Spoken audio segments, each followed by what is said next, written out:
Oh my goodness. I barely got us live. I could barely get these jamokes to stop talking long enough to actually get us live. You guys have no idea what you're in for. You guys are completely unprepared. But today is going to be a legendary occasion of a King Pilled live stream. If you're watching the live stream here on YouTube, welcome. Hit the like button, subscribe, turn on the little notification bell. I've heard some people have messaged me lately and said that they're not getting notifications anymore. So if that's the case, try unsubscribing and resubscribing again. And maybe we have with us Colium, Gnwar, and Justin Timferlak. Yes, our good friends, the hosts of the Cursed World podcast. Now, if you guys are not listening to the Cursed World podcast, if you are not among the esteemed 58 subscribers to the Cursed World podcast, you've lost out already. You've already missed out. You don't get to be one of the first 58. I am one of the first 58. I'm very proud to be one of the first 58. Yes. Nice. Don't subscribe. Yeah, don't subscribe. Just leave it at 58. It's like a magic number. But yes, our good friends Colin and Justin Rabinowitz have joined us today for who knows where this conversation is going to go. I have no idea, but Cooper told me to start listening to the show. Colin he talked to me about how he's going to start a show, and I was going to go. I talked to him about some tactics with podcasting and everything, and then he started actually releasing the episodes, and I didn't care to go actually watch them or pay any attention to them at all. It wasn't worth my time, I figured. But then Cooper told me, no, they're actually really good. Contrary to appearances, it's actually a phenomenal show. So I started listening to it, and it took me 10 minutes into the first episode, and I was like, these guys. I feel humbled to be in their presence. I get to be part of the initial 58 subscribers because their show is phenomenal. It's absolutely incredible. So you know what you guys should do, since we've just been blowing smoke up your ass. You should have you ever seen that skit from The Whitest Kids You Know, where they're it's all serious and they're at the news desk, and then they pan over to Trevor Moore, who's the weather guy, and he's out in the field, and they're like, "Okay, to you," and they're asking him how's the weather, and he's like, "It's pretty good." And then a bunch of dead air. It's quiet. No jokes. I was kind of planning on that. Just give us one word answers. That's right. I don't get it. Yeah, that's a good way to start. I like that. It's kind of. Are you guys familiar with the work of Andy Kaufman? Oh yeah. Oh, dude, the first and best to do it. And it's I didn't discover him until I was so deep in that culture of the joke being on the audience type of thing. And then my dad was like, "Hey, you should watch this show Taxi." And I thought, this character's pretty funny. He goes, "Oh, you should look into his actual stand-up career." And I was just spending endless time on YouTube watching him just clown on people. And this is in the 70s or something. So Justin, Colin. Justin is frozen, I think. Either that or he's really, really good at holding still. Yeah. He does that sometimes when he gets scared. So Colin, you were saying just before we went live, I told you to hold the thought and share it with the good audience. You had a thought. I'm kind of vamping here for another 5 seconds to get past the first 5 minutes of the episode, because it's after the first 5 minutes in the episode that you can get away with saying things that might get flagged in the first 5 minutes. So now that we're at 5:06, you were saying that nigger is now a word that we're allowed to say. Why is that? So it's actually really ironic because it's something where I think that he's out. I Comic think that timing couldn't have been better. Yeah, they got him. He'll hop back in probably. No, but in all honesty, I think you see the trends. You see the trends of the times. You see Twitter over the last 12, 18 months or something like that, truly gravitating toward more actual free speech, and people are getting away with a lot more. And I guess, I don't know if it started with this, but you see symptoms of it with the black dudes in the mall doing TikToks or reels being who are the one dude that is one dude is always who are your favorite name? If it's a black guy that he's talking to, he's name your favorite 3 white people or whatever. And then if it's a white dude he's talking to, name your favorite 3 black people. That type of thing, just getting to talk about it. But then you've got another dude going around filming white people saying, "I give you the N-word pass. Go ahead, say it." Right? And some of them do, most of them don't. But the idea is that I don't know. I think the environment is a lot less hostile to it than it used to be even just a few years ago, and it's only getting better. So I'm kind of like making it my thing to go around and let people know it's okay to say no, right? Like But you don't say it. So I missed a no, but I spicy don't one. say it exactly. My connection cut out, and at the worst possible time. I did a little boohooing while I was disconnected, which is a nice Just a real reset. quick one. but I remember when now we you could guys are start saying retard again. That was fun. It was a couple What months was that, ago. like I think we can say 2014? that now. Retard never stopped for me.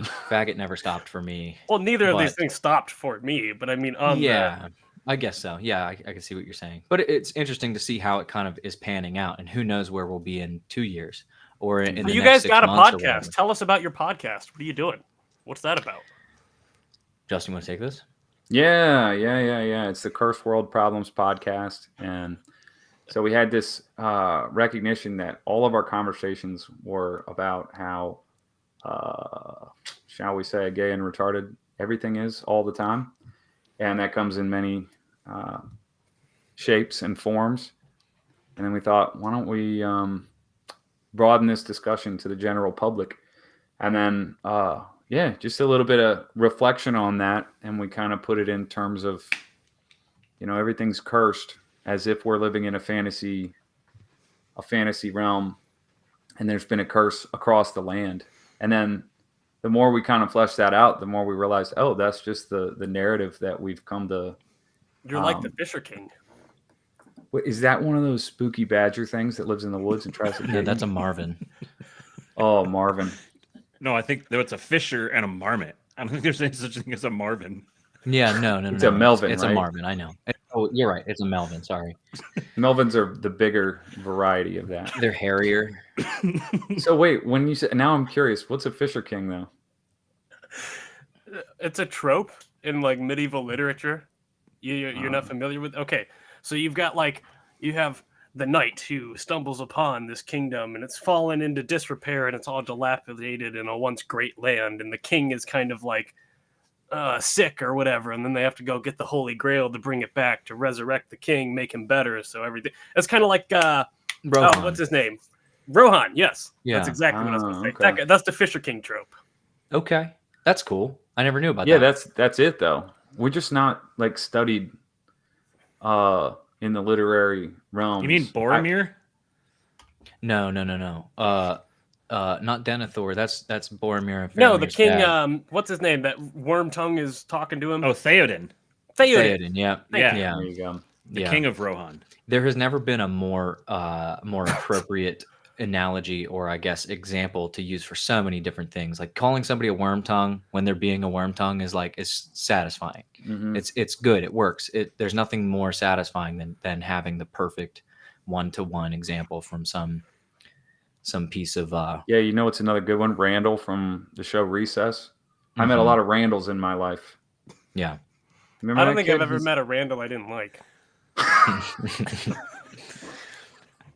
So I one of have. my favorite things about your guys' show is, so you called it Cursed World Problems, and that actually, I'm sure you guys didn't intend to do this, but it reminds me of this phrase that people used to use a lot, not quite as much anymore, first world problems.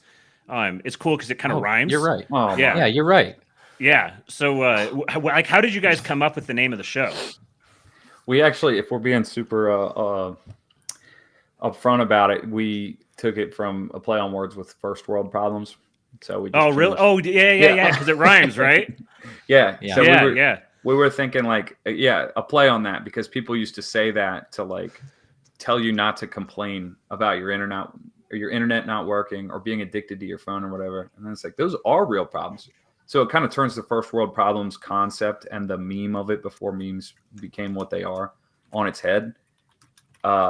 One of the most influential things that I ever heard was there was this like campus kind of pastor type dude whenever I was in college, and he was telling a group of students, if you're depressed or you are sad or you kind of feel bad about your life, and then you don't allow yourself to feel like the victim because you have it so good and you live in 21st century America, stop and let yourself off the hook, because your set of problems is actually unique in time and space, but it doesn't mean you're not suffering, and it doesn't mean that you don't have a battle to fight. I think a lot of people need to hear that, because It the only also thing doesn't worse. mean that you're not a pussy, because you might be that too. Oh, that's true. So we try to take both sides of that. There's accountability, and they're saying you got to stop doing that, but you also need the recognition that you're just one of millions of complete wastes of life. But that can change, you know? So it's kind of like if you were like, the worst thing that ever happened to you is still the worst thing that ever happened to you, even if somebody else experienced something worse personally. You know, if you're the worst thing that ever happened to you was you lost $5 billion and you were reduced to living on a 6-figure salary for the rest of your life. Like, if that was the worst thing that ever happened to you, it's still the worst thing that ever happened to you. It could seem like a dream come true to someone else, but you know, for someone else, it could be the worst thing that ever happened to them is, you know, they got hit by a bus and their dog and kid got run over at the same time and it broke their back and they're sipping soup for the rest of their lives. That's a lot worse. I would obviously rather have one of those than the other, but you can't experience someone else's experience. All you've got is your own experience. So whatever's the worst thing for you is the worst thing for you. Well, but which makes it ever helpful to constantly tell yourself that somebody's got it worse, because it's never not relevant. It's never not a good thing to preach to yourself. That it's like, you know, it's like gratitude. That's a real thing. It sounds so like Sunday school. It sounds something that Nana would tell you or whatever, but it's for real. It's real wisdom for the ages is to practice that type of thinking. I prefer to ruminate on all the people who have it better than me, so I can get really bitter and resentful. Yeah. And not do anything. How's that working out for you? Barb, I'm sure you're having a lot of success with the strategy. You're very successfully employing it. Yeah. So I still haven't done anything. Back to that title, I just wanted to say it has to do also with, like, so Justin kind of a little bit touched on it, but it's like a fantasy world. It's like whatever. And we haven't done it as much as we wanted to, but one of our initial ideas is to really constantly use old language, or like Lord of the Rings type language, or that type of stuff to describe things. Like things are cursed, right? Or there's an enchantment on that thing, or like you know, looking around going on some quest to be granted a boon, right? So these types of themes, it's on one hand, it's just fun. On one hand, it's just fun. Not everybody likes fantasy, but most people are like, yeah, cool, Lord of the Rings. But on a deeper note, it goes completely hand in hand with like what Jonathan Pageau and the like are doing with like re-enchanting the world, because we've come to a point where even if you would like to think that you're you know, you have a mind for these ancient ways and stuff like that, and like you appreciate the ancients, we're still trapped in modernism or postmodernism or whatever. We're trapped in this world where everything around us is kind of a house of cards built on the idea that we've advanced so far that all that stuff is silly, or all that stuff doesn't matter anymore. But what we're trying to do is just kind of really try to ride those coattails and tag along with it and re-enchant the world, because that's what both of us experienced coming into Orthodoxy. It's a movement worth like getting into. So if I can just ping pong back off I'm tired of people saying piggyback. I'm changing it to ping pong. I'm going to ping pong off of what piggyback is gay. there.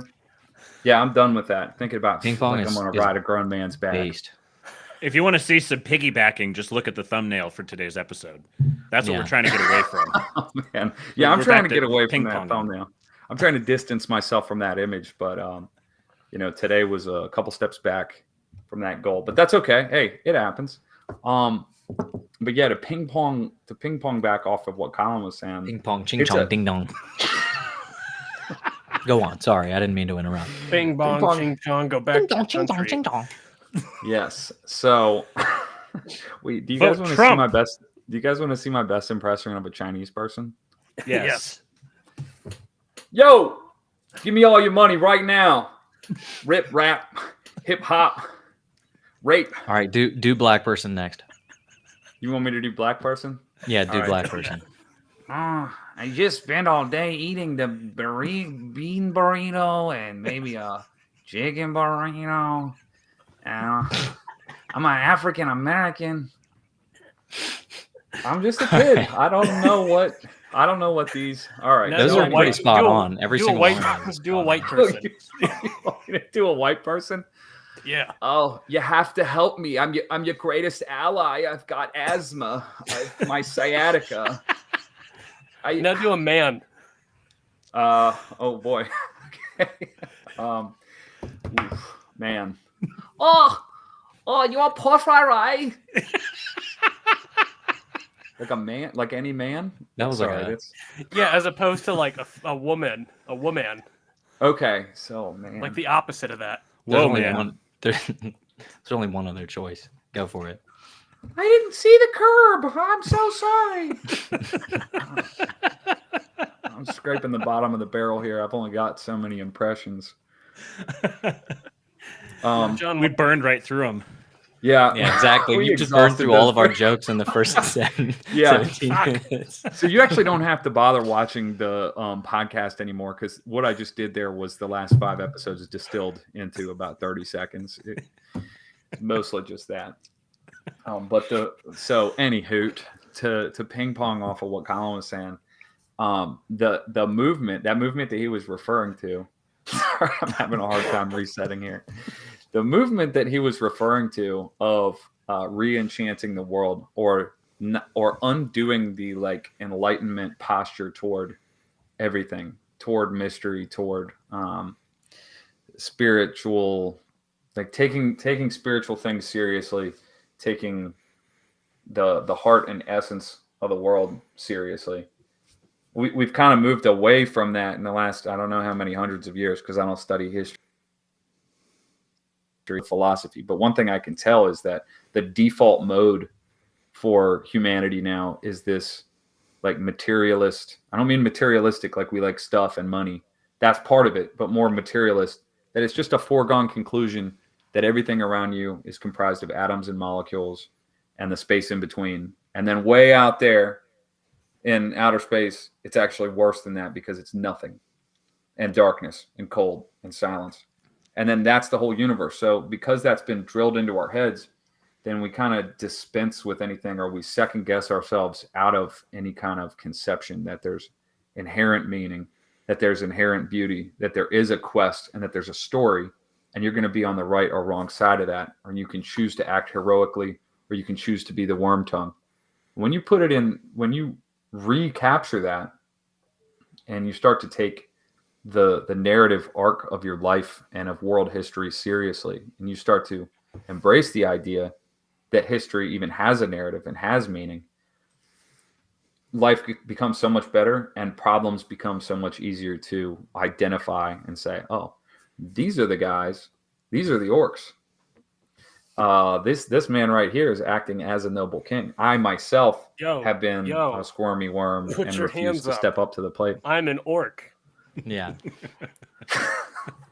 So basically, like if I was to distill all that down, what you're saying is that some guys like to explore their more dweeby side using like tabletop games and like painting elaborate figurines and that sort of thing, and then others like to create podcasts and like create elaborate figurines with their words. Is that precisely? Yeah. So are you, when you guys move on to your next podcast, have you thought about names for it? Like you could maybe call it like the Worst World Podcast. That could be good. That could be. There's other words that rhyme there.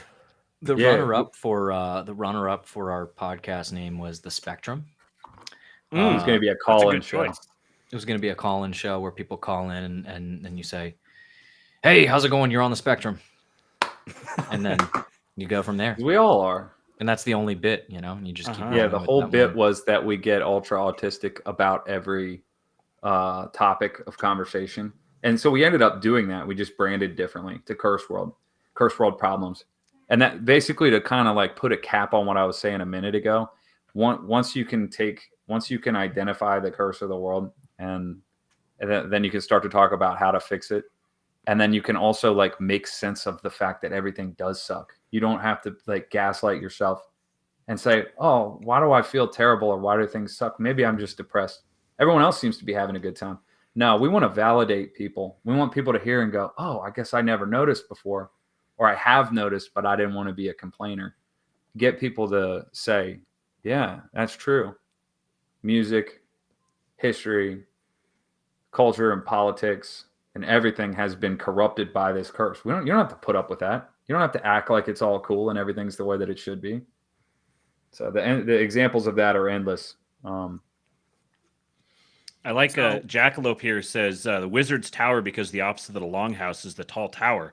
And I like this because I can resonate with this and still feel like I'm cool. Yeah. Yeah. I think I missed the whole Longhouse, the advent of the Longhouse as like a Twitter talking point. Can someone explain that to me? It's basic. Gynocracy. Yeah. Okay. It's Why like is it called the Longhouse though? That's what I got like by context clues. I just never understood the reference to a Longhouse. Is that another book I haven't read? It's something having to do with. There's an article about it by a guy named Lomez on Twitter who actually apparently just got doxxed recently.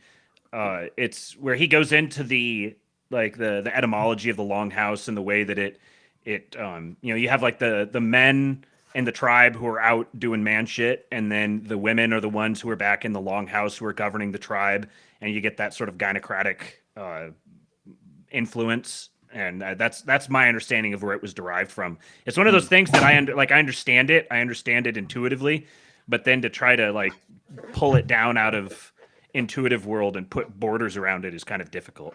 So the idea is just that like when everything is feminized and the world is run by women or whatever. Right. So, backing up to something you said, I wanted to Josuton ask. Well, I want to deviate.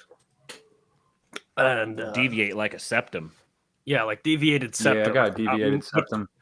That's why our I never audience. tilt my head back. Yeah. Turning.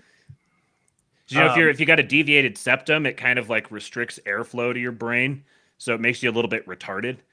And you breathe through your mouth. So yeah, you kind of mouth breathing. I can attest to both of those things, man. Mm-hmm. Yeah, so you're basically a perfect representative of the majority of the people in our audience. We're all deviated septums. Anyways, Cooper, you're going to deviate. Well, I wanted to deviate on the topic of justification. Is it true that to be saved, I have to get a PhD in Cappadocian metaphysics? Yeah. No. Next. I'm going to take the opposite. Oh, cool. Fight. Yeah. Are you drinking egg?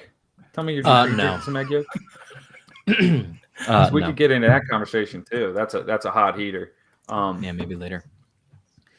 No, that's such a good question and I'm glad people have been hitting that like in recent, I don't know, months, because when you discover this really dorky world of theological discussions, it's dorky not because of the subject matter. The subject matter is like all important and it's like infinite depth and breadth.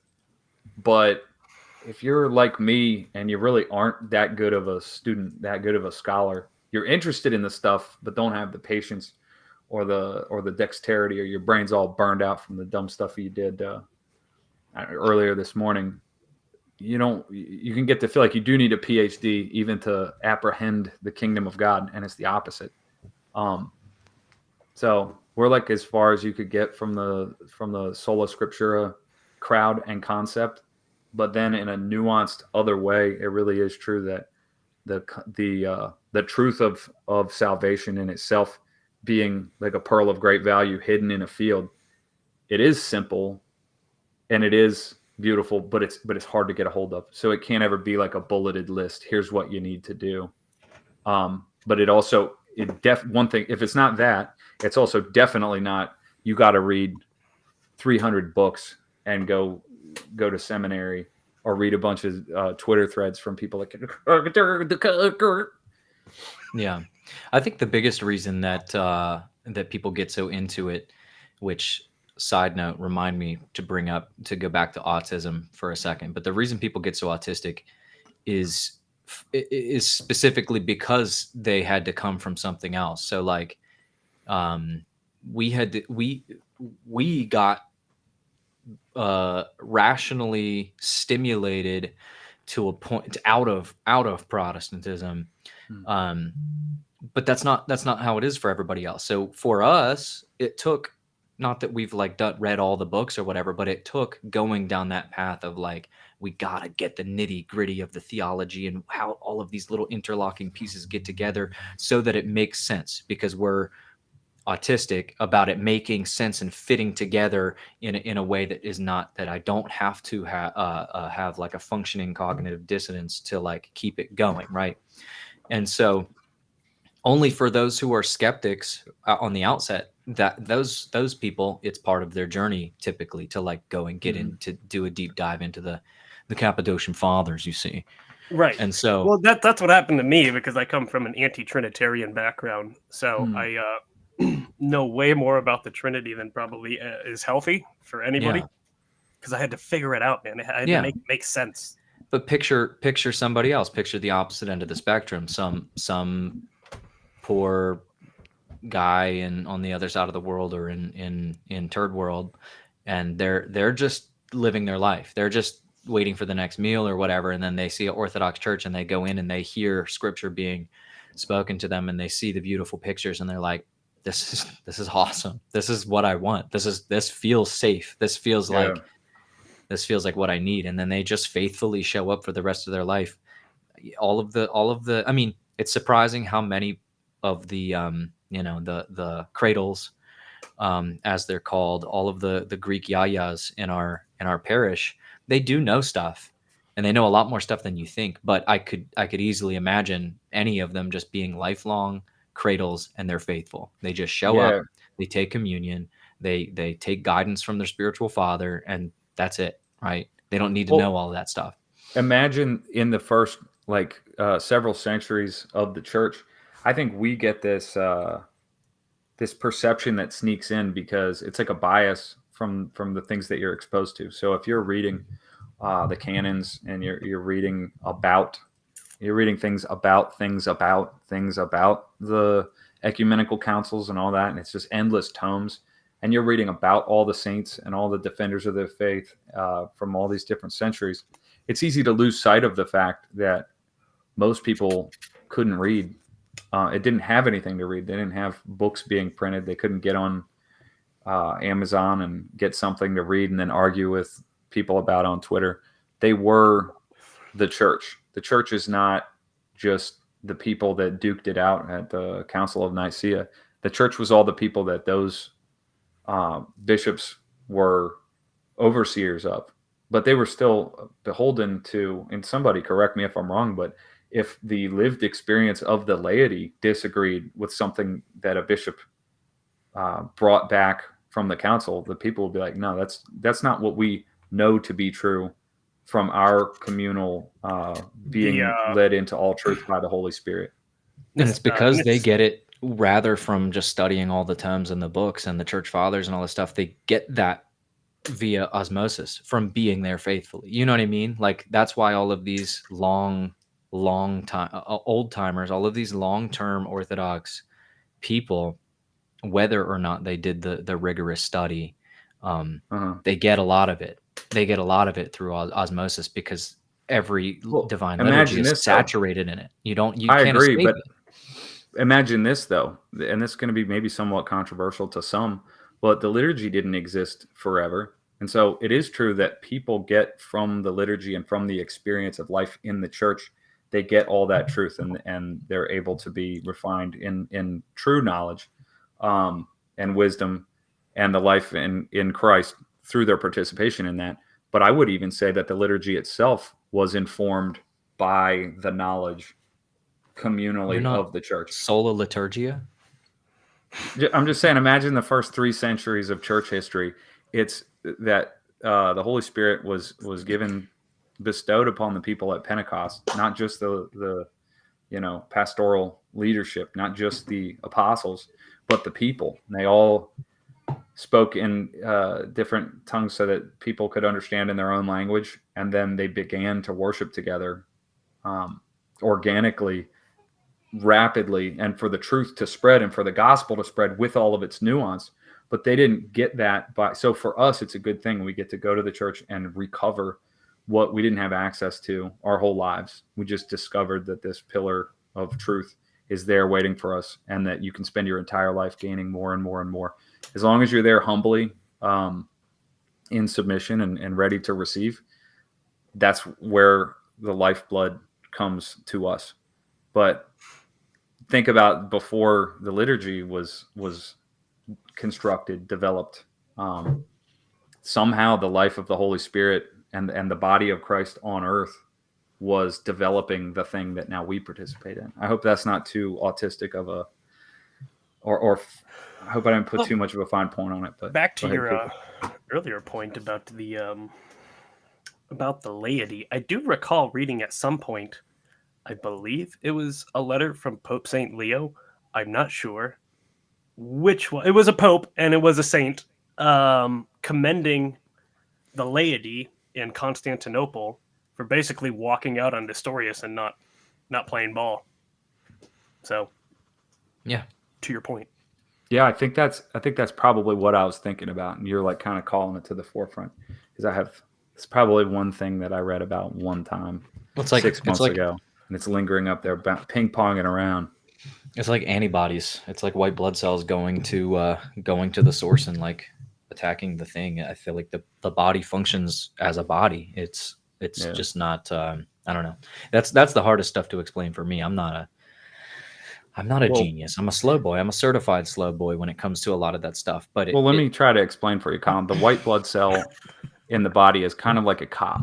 And, I mean, how to explain to somebody? An antibiotic would be like kind of like a robotic, like police-tronic thing that would assist him, and then they'd go like a through Boston the body. Dynamics police dog, right? Except like more like a pill that floats around and assists the kind of hardened osmosis. Blue guy. The blue guy. I'm just describing the plot to Osmosis Jones, but maybe not everyone's picking up.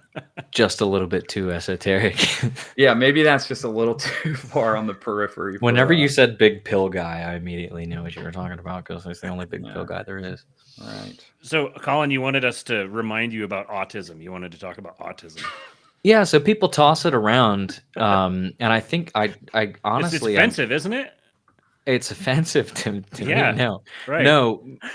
Sorry. Sorry, I thought you were going somewhere else with that. No, people toss it around. Autism is in vogue right now. Like it's really like people are clamoring to show how autistic they are, and that's cool. I like it. It's a good thing. It's a good thing for non-autistic people. It's a good thing for autistic people. Truly, it's just an all-around, all across the table good thing. Autistic people will be touching women. Mm-hmm. Yep. Good for And them. so That's right. And so, but the thing is that I bet plenty of us are not actually that autistic, but like to claim to be autistic. And Not then that it's just like autistic. you're trying to grab on. It's like you're just trying to like grab on. Still not touching women. Getting some clout from being autistic, you know? Yeah. Yeah, chicks dig autism, right? It's like their favorite thing. There's nothing they want more than to be inundated in a whole bunch of autism from a guy. If I were more autistic, I would be. You mean my more wife successful. doesn't want to listen to me talk about the fall of the Roman Empire for 3 hours? Yeah. No, she wants to hang most out of with us- a bear. Most Autism's of us are had just its- autistic. Go ahead. Autism's had its day in the sun, but I'm on the cutting edge. Like Down syndrome's been on an incredible run lately, just these last couple of weeks. I don't know if you guys are Where you at, tracking that. dude? You got some investments you're working on there? Uh-huh. Tell us about your Down syndrome Down investments. syndrome to the moon. Yeah. Yeah. Moonbeam. So guys, don't forget we're buying down we're buying Down syndrome. We're gonna pump it. Yeah, we're pumping this thing. And we're not dumping it. We're not dumping. We're taking it to the moon. Odling, Mhm. man. Yeah. Yeah. What was that there, Diamond hands, Colin? dude. What's that? No, What was that nothing. there? Everybody buy into it. Everybody in the chat buy into it, please. Mm-hmm. I will be So- holding my bags to the bitter end. Begging the chat for anything is one of my favorite of Colin's habits. Please, could you guys just please? Yeah. I need this right now. I'm actually going through a pretty rough patch. If you could, Colin just needs a little bit of affirmation. By the way, all super chats today are getting donated to the Cursed World Problems studio. Just wanted to let you guys know. he's just calling that, huh? 100% Yeah, of it. Hey, we I should really shout need- out. I really Steamy. need money. We had one like very early supporter, even before we put out an episode somehow. We thought we had this under lock and key and that no one knew because we weren't doing a lot of promotion before we actually like published a video. And right there on episode 1 was a young man that I'd like to honor right now with a shout out. His name's Steenie Trelvis, if you can believe that. And he sent us a fresh, crisp $100 super chat. Do you have it with you? Colin, you probably got it over there, right? Yeah, it's somewhere over here. If he sends you another one, feel free to read it out. But anyway, Steenie's one of our guys. Steenie, He's one of our writer guys. Send us a super chat. Yeah. Shout out to Steenie. Shout out to Steenie, man. So speaking of current events, we've got a segment here we want to invite you guys on called the News Desk. So hold on, I'm gonna execute the transition here real quick.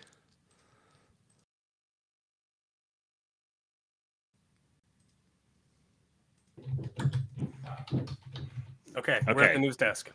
So we're now at the news desk, and we wanted to ask you guys about some of these big stories going on right now. So this website, one of the best websites for getting news, it's news.yahoo.com. So there's a headline here. Let's see. Let's do this one here. Shepherd AFB pilot dies after ejaculation. Do you like that? I like it. Okay. I think it's tragic, and a lot of young men don't get taught on some of the hazards and some of the pitfalls of that kind of loose living. Autoerotic behavior. Yeah, I'm giving it a thumbs down. Just one though. I'm not gonna be too harsh. Just one thumb down. Okay, yeah, you might run out of thumbs down because that's in short supply. So you gotta kind of ration them. Mm-hmm. What about you, Colin? This is our Colin show. What's your rating of this story? What's my rating of that story? Of anything about ejaculation gets me right horny, mate. So I give it a major thumbs up. Oh yeah, okay, good. We're off to a good start. So, there's another one here. It says Roaring Kitty is back, and so are meme stocks. GameStop and AMC surge like it's 2021. Ooh. Do you like that? Do you like that? Roaring Kitty is back. Yeah. No, it makes me feel good. Generally optimistic about meme stocks. Justin, do you like that? I like Surge. It made me thirsty. First one, this was a roller coaster ride of a headline for me. Because when you said Roaring Kitty, I was like, uh-oh, I'm Randy. But then when you went forward to memes, I was like, hit or miss. I guess they never miss, huh? And then I was like, I remembered that meme, and I felt less Randy, but more just kind of like, stimulated. Another turning point, a fork stuck in the road. I felt like that. And then fast forward to where it says Surge, I was like, I'm thirsty, dog. So, just all over the place. What Surge is the tits. Did you guys? When's the last time you guys had a Surge? Last year, because they have it in the. Shout out to the Burger King in Waynesboro, Pennsylvania. They have it on tap there.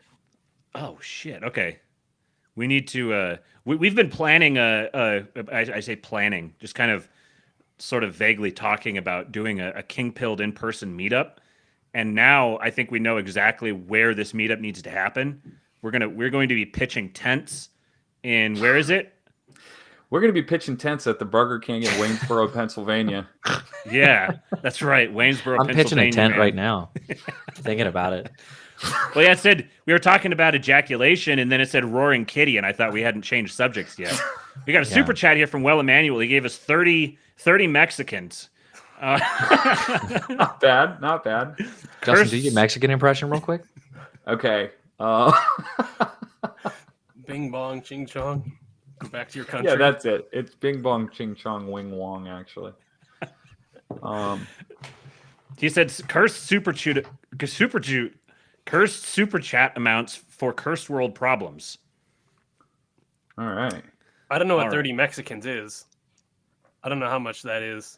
I bet you, we've talked about real estate a lot lately, and I'll bet you 30 Mexicans could really, really whip up a piece of real estate. If you got an an investment property, and then just have your 30 Mexicans just sick them on it, and just have raw land.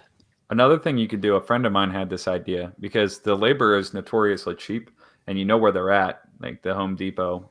You go by there, you pick them up, you tell them how much, like for a day's labor. They pick how many guys they get in your truck. You didn't specify what the scope of work was. So my friend and I were thinking you could get them to be your dad for a day or anything. Or if you're just lonely, you could tell them your problems or anything. Give them like that big squishy beanbag in the corner, and they can just sit there and give them make a Game them Boy some Advance mate or something. Give them a Game Boy Advance SP and just let them go to town. And then Yeah. you just Do you remember enjoy- those? What were those things that like chicks used to hang off their backpacks in school that had like they pushed the little Tamagotchis? button? Yeah, Tamagotchis. Yeah. Take care of my Tamagotchi for me. $30 on the day. Imagine if you like get a phone call and like you're on the call and you're trying to get off, and so you're like, hey man, I got to go take care of my Mexican and his Tamagotchi. He's on the beanbag in the corner. Yeah, they're gonna Apparently it's suspect less than maybe you're having $1. a stroke. Oh yeah. Well, Emmanuel says it's less than $1 after YouTube cut, so you can get 30 Mexicans for less than $1. Wow. YouTube's going to take their cut, but you can still get 30 Mexicans for less than $1. And people try to say you can't get ahead nowadays. So somebody notices what the next story is here. I was going to get to. was just CB about in the to chat say says do the Guy Fieri one. Fearer of Flavortown. Says This one makes me sad. Can I say why? why? Because he looks so Because you can't. Well, no, he looks pretty young to me right there. No, you can't really. The sign on my grandma's kitchen wall says "Never trust a skinny cook." So the skinnier he gets, the less Flavortown we get. old. Why are you That's getting so skinny, true. Guy Fieri? Someone tell him But to he's still stop. kind of got some jowls down. Hey, what's here. the headline? I can't see it anymore. Oh, sorry, I got distracted looking at him because I disagree. I think he's looking real old. I don't think he looks young at all. Yeah, he is. They tried to put a backpack here to make him look younger, but it didn't work. So Guy Fieri says rucking, the hot new fat burning workout, helped him lose 30 pounds. Where's Josiah? Josiah is our resident friend who rucks. Nice. Not He don't bad. give a ruck. Next one here. Oh, sorry. Oh, we didn't get your opinion on Guy Fieri. Yeah, do you like do you that? like that? Me? Who are we going with? I said thumbs down. Both of you. This is a Ah. cooperative effort, I just think if he lost 30 pounds and that's helping him to live a better life now and live longer, I'm all for it. I know that's unpopular. People are gonna come at me with pitchforks and torches, but I'm for Guy Fieri. He's the only one that we have left of a guy that looks like that because we sadly lost the guy from Smash Mouth. Now there's literally only one guy left that looks more or less like that. So whatever's good for him. He's like an endangered species. This is That's like right. this is like a unique phenotype that we need to preserve. Yeah.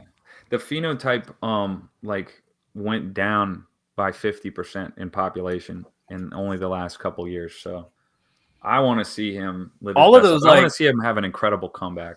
All the rock stars from the early aughts looked like that. Like he had like Stained and the Creed and all those bands. Those guys. Yeah, and they They all stopped. kind of looking looked like like that. He's the only one holding keeping the tradition alive, and that's why I respect him. You look at Scott Stapp right now; you would have never guessed he had that like glorious mullet. Right now, he's kind of like, I don't know. He does look younger. So I Mullets say are coming back in though. 100%. Yeah, mullets are cool. My son has a mullet. My son has a mullet. I want to get a mullet too. But yeah, your son and my son actually look a lot alike. I just remembered that. Yeah, they're very, very similar. So we have to be going on careful there? if we hang out together. We got to make sure that I don't leave with your kid or vice versa. Yeah, we'll have a parent trap situation on our hands. Mm-hmm. I'll bet you our wives are probably better at telling them apart than we are. Yeah, maybe. Have you ever Women seen are- Freaky Friday? Yeah, that one's awesome. It'd be Which like one? that. One time I Freaky Friday'd with my head in my ass. How'd that work out? I had to go to the doctor. Oh, Enough man. said. You're a medical guy, aren't you, Colin? You're like a nurse or something. A nurse. Yeah. No, I'm a I'm a therapist of sorts. Mm. All right. Well, we lost the funny half of the duo here, but we'll go on to the next one. Oh, he's back. Oh, he's back. Okay, good. We Oh, we I'm didn't miss back. out on Yeah, anything. no, something was over there just haunting me. I can't say what's that because I'm scared of it. Did you beat it? Yeah, I mean, well, we'll get into it someday. Like the great poet Michael Jackson.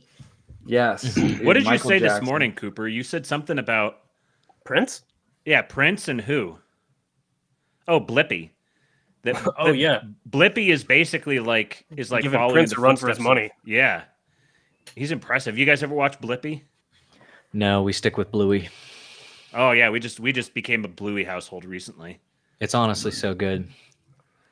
I've heard a You lot ever about listen that. to Blippy? Have I- what? Excavator. See you later. Excavator. Oh, he's Hey, a Dirt. he's a- See you later. I know that it was a thing. It's been a thing for a while, at least 5 years or so. Like, yeah, I remember. He has a song about kids back in monster the day trucks, talking and it's about really Blippi. good. Mhm. and he's a It's a banger. singer-songwriter. Certified He's an banger. American singer-songwriter. Is this right? Yeah. Well, he's basically like the Justin Bieber of his era. Just Whoa. an icon. Nice. And what was his era? Like 2020? No, Oh, he's cool. in his moment right now. Nice. It's really impressive seeing what he's done. He used to be, what was your buddy's name here? I think he commented. Oh, Steely Trelvis. Steely Dan. Yeah, Steely Dan. Steenie was in the chat. Yeah, shout out Steenie. So Blippy used to be, one of his old characters was Steezy Grossman. So they're all might be brothers. Oh, okay. Yeah. Okay, so another headline here. The bank forecloses on The Green for nearly $113 million in unpaid debt. The original loans taken out in 2013 were for $137 million. So do you like this? Once you start getting into the aliens, I don't even know what those numbers are, you know? So like 113 million, 6 million, 6 trillion. Yeah, people do that and 300,000. they expect you to think it's a lot. Like, I don't know. Is that a lot? Really? It's like if someone tells you, like, oh, I love Like this. 6 and people million's throw- really high, don't you think? 6 million. Yeah, Yeah. it seems high. It seems like Once you start doing the math, it's kind of like, man, something's just not adding up here. yeah. The Like logistics 6 kind of break million down. what? And Like 6 million cookies? Because that doesn't make sense. No one could do that. But like 6 million, I don't know. sesame seeds. Yeah. There's probably Imagine eating 6 6 million sesame seeds. I've heard that if you take seeds and you feed them to a bird, like certain kind, maybe it's like rice or something like that. Like you can't throw rice at a wedding because the birds will eat it, and then it gets water and it'll make the bird explode. Whoa. That sucks. Yeah. Yeah. So like, I wonder what's going to happen now if we don't have green anymore. I don't know what this is. I don't know what green is. Forecloses on Yeah. the Green Party, right? I thought it was the color. Like they're foreclosing on like the color owed a debt. And Yikes, it's that bad? Mhm. Holy cow. Is this an example of the cursed world you guys are talking about? Yeah, I was practicing just now doing my Joe Rogan when he doesn't know what to say, and he just keeps looking at the screen and goes, "Holy, is that real?" And then he just sits there and lets the wheels turn to figure out what to do next. Jamie, Turns is to his that real? desk. Well, Jamie, do you like So, that? is this bit about news being cursed? About Yahoo being cursed? What bit? We're trying to get your guys' insight on current events. Let's Jimmy skip Carter's this one. That headline. grandson. What? Jimmy Carter's said let's- grandson provides update on health of former president. I didn't know he was still alive, but do you like that? It seems pretty cursed to me. Jimmy Carter, grandson. Enough said. Yeah, okay, this Yeah. bit's getting old. No, well, I know there's one more good headline because I think Yahoo like front loads the really sexy ones, and then once you scroll down, they're talking Dave Ramsey, about, Dave like, Ramsey, Dave Ramsey. Oh, here we go. Yeah. Dave Ramsey, why you shouldn't pay off your mortgage early, even if you can. That's weird. That's That's Change of counterintuitive. tune. That's the opposite of what he said for like 30 years straight. All right, this one's going to get a click. We're going to Now he's spend a little coming web around. currency here. Yeah. What is he saying? Caitlin Moorhead says Dave Ramsey, the renowned financial guru, has long been a proponent of financial discipline and savvy money management. I think savvy money management is really getting flexible with the truth here. This can include paying off your mortgage early, but only under specific financial circumstances. There are pros and cons to paying extra on your monthly mortgage payments to shorten the timeline for how long you'll have to keep paying them, but it's not always the best money move. Guys, Okay, so this is not. this is how you play the game. See, what you do is you get a credit card. Dave Ramsey would approve. You get a credit card, and you pay off your mortgage with that, or like your monthly payment with that, and then you get another credit card to pay off that credit card with, and then you get another credit card to pay off that credit card with, and then you get another credit card to pay off that credit card with, and then you get another credit card, and so on and so forth. And then eventually the walls come crumbling down, and you just file for bankruptcy, and then 7 years later you just do it again. You could do this like, I don't know, if you do this every 7 years, what does that get you as an adult? You like 40 plus years. You could do this like 6 times. Yeah. So Yeah, it this seems is like a lot to financial spend. advice, right? You guys are professional financial advisors. Oh, and yeah. what you're saying Yeah, is I have a financial fiduciary advice. responsibility to everybody in the chat. Yeah, we're both licensed professionals. Taking that on, I 100% guarantee this strategy on behalf of the hosts of this show. Buck Johnson says you can't pay mortgage payments with a credit card. I'm guessing he's tried, but the thing is, you can't. You may not be able to. Yeah, maybe not because your credit's trash, Buck. Right. But mine, on the other hand, Mm-hmm. is really good. It's like really good. It's like 640 or something. It's really, really good. Mm-hmm. And you just Wow, lie. yours starts with a 6. Man, Yeah, you just gotta I've lie been a trying to lot. get up there. Just keep lying. You've about been all the working really paperwork. hard. Make a bunch of different aliases and just lie a lot. Buck says his credit is perfect. Maybe it's just your credit card, man. If you got like a poor person type credit card, just say so.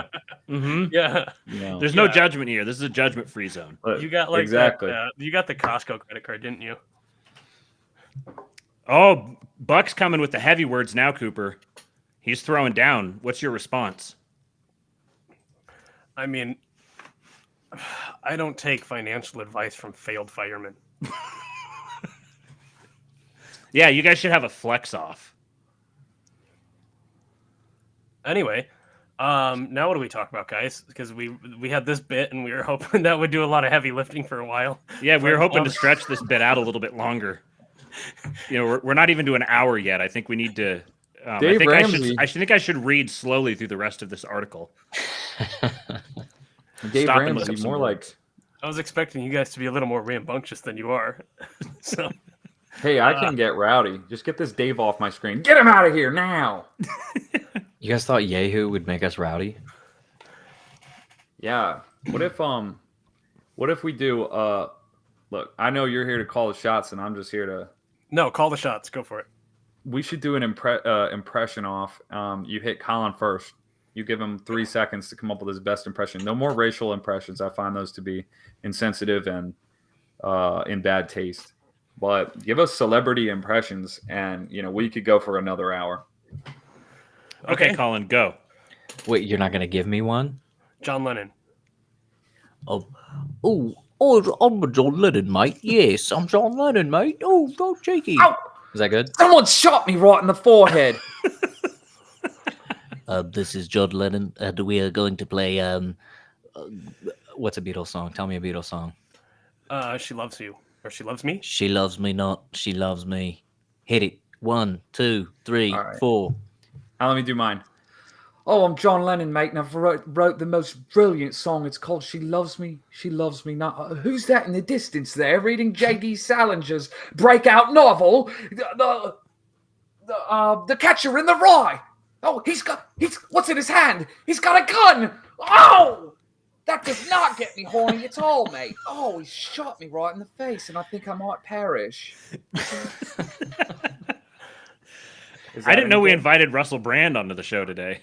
Well, it was my John Lennon. If you listen to him and I've gone and gotten baptized mate. in the name of Jesus Christ, mate. I've joined the Catholic Church. There's Russell for you. It's alarming how much you sound like him. How Yeah, much have mate. you practiced? I've been that? practicing. I've been watching a lot of Russell Brand, mate. I don't know. That's all I got. Is that If what you you? align your Kundalini, mate, then you'd be able to do brilliant stand-up comedy like me and be in hit Hollywood movies like the Getaway Date in the Bahamas, mate. Yeah, Oh, baby. I'm behave, Randy, baby. right, Veronica. Behave, yes, you're that getting gets my me, root Randy. chakra all jazzed, mate. My nuts are wet, baby. I'll be acting opposite Kevin James in the new hit comedy, I'm a Celebrity, Get Me Out of Here. Who else we got? Yeah, what else do we got? I think we're kind of... Trump. Is this like an actor or something? What does he heard of say this whenever guy? he comes out of the plane and he's like, this is the first I'm hearing of this. Oh, with Ruth Bader Ginsburg? He hears the news and then he's like, takes a second and then he's like, gets ready for his speech impromptu to say that she was a great lady and Yeah. had a You lot telling of me this? whatever. You telling me not this? for the I'm hearing first this for time? the first time. I can do a Trump. Since Colin went first on the first one, I think I can do this. If you just let me get in the zone. Well, actually, Colin, do you mind just setting me up for this? Can you do the little? Can you tee me up by being Chris Wallace, formerly of Fox News, and you're moderating a presidential debate, and then you ask me a question, and I'll be Trump.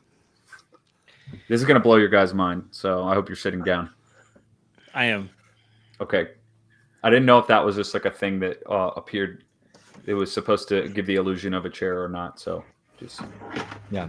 It's just this thing I put up against my wall that I lean back on. yeah. Ray Pete says no more sitting, only stand. Oh, I was going to ask you if This you is know the who Ray must be Pete is. standing gang. We'll get into it. And Colin's going to do his Ray Pete impression after this. Oh, perfect. Easy.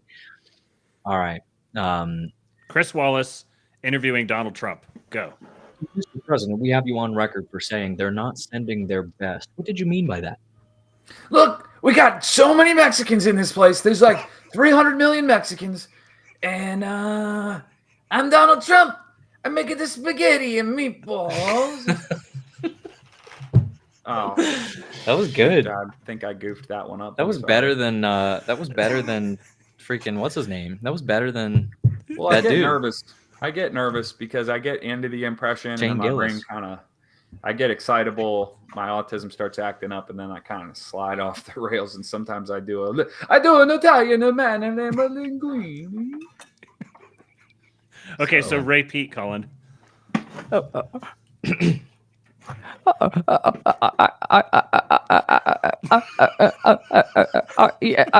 I would take some aspirin and 1 carrot a day. That's all I got. That's pretty good. I've never heard the man Pretty good. speak, so I'm just gonna have to take your word for it. That's pretty good. We have a request for Sean Connery. From Russia with love, mate. Yeah, baby. Yeah, That's all I got. from down under. I'm from down under, mate. Yeah, that gets me horny, boss. Dude, I did it again. Oh, I like how he just has the same voice for every single one. What do you want us to do, boss? Should I shoot him? I'm James Bond. What was it like growing up with you two? So you two are vaguely related, right? yeah. We're brothers. Somewhere up there. We're blood brothers. All right. So to which speak. one of you has been living in the other one's shadow? Me lived for at the Colin first half, him for the second half. Which way? Um, You've been living in his. You lived in his shadow for the first half of your life, and then you guys switch places. yeah. No, we're pretty much on the same track. We get along swimmingly. We get along as good as any brothers ever could. It's great. Yeah, It's awesome. We it didn't is always true. used to. I got picked on a little bit as a kid. True. Yeah, Colin went through his. Colin had a little more weight on him when he was younger. So probably like from age like 12 to like 15, and then my stage came a little bit later. It was like 22 to like 30. I was doing a kind of a bulking thing for about 8 years. I tried to like not have any muscle mass, but I was just like a grotesquely just fat person. So What was your routine for that? Yeah, it was an 8-year bulk. Okay. yeah, so I try not to share this. Normally, I keep these secrets behind a paywall, but there is a gas station chain called Speedway, and there's a lot of them in the South. So most people don't know this, but you can just go in there and you can get about 3,000 calories for maybe $4. And they have roller grill items, just your favorite like seed oil Tornadoes. snacks. Or Yeah, the so you tequila. want a seed oil max because it shuts down a lot of the systems that help you to actually metabolize For the food. bulk, you mean? Yes, for the bulk. So if you want to be bulking, try to make sure that a good 85% of your intake of all your macros is derived of seed oils, and then that'll essentially shut down a lot of your important systems. Your thyroid is just going to go, I think I'm going to take a nap, and that's what you want if you're bulking. So I didn't know this was going to be like a fitness related stream, but I can kind of get into that stuff and kind of We cover a lot of territory on the King Pilled Show. Yeah, That's for why a we call it the while, real I've King seen- Pilled Show. For a while, he was on the it was the 444 diet, and it was 4,000 calories a day, 40 push-ups a day, and 4 PB&Js, and those are in addition to the 4,000 calories. And 4 PBRs on weeknights, and then Mhm. something like 11 on Saturdays. Mhm. And that'll keep you. There's a reason for that. A lot of people do PBR recreationally, but there's some really complex stuff that goes on that and probably go over your head. But PBRs are one of those things that even Ray Pete didn't know about. If you're trying to get to have kind of like bags instead of pecs, if you're trying to have 2 Ziploc bags full of water, like an orange in a sock. Yeah. Yeah, I had that for a while, and then I wanted those to be more elongated. So I Googled all over the place. I looked for this, esoteric knowledge. How can I get 2 sandwich bags full of gelatin? And it's hard to find. You have to jelk them, is what I hear. Mm-hmm. They've got Yeah, special devices for that. Yeah. I wish been that on I the knew what that podcast. word meant, if I'm being totally honest. Try Googling it real quick. I'll give it a shot. Try Google imaging it.